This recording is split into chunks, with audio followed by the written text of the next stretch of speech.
I'm Mark Sherman, and I cover the Supreme Court for the Associated Press.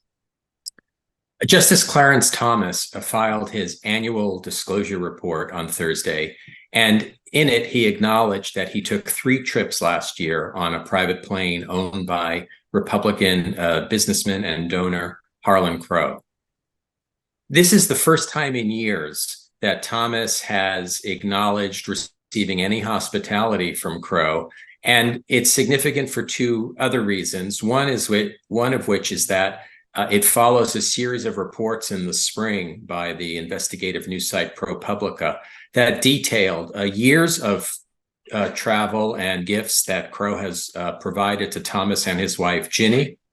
And it also comes while principally Democrats in Congress are pressing the Supreme Court to adopt an ethics code.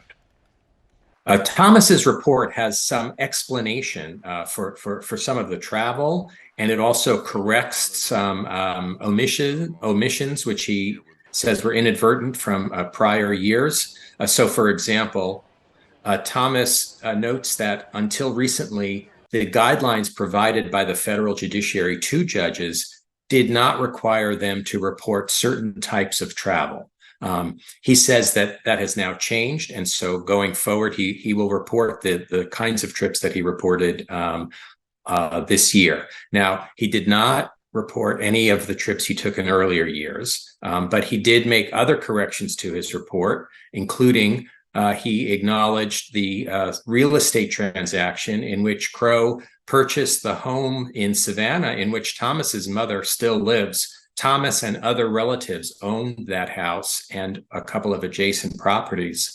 And in 2014, Crow bought them. Now, Thomas said he didn't report it at the time because he actually took a loss on the deal. He said he put enough money into the house that it did not, that when he eventually sold it, it did not turn a profit.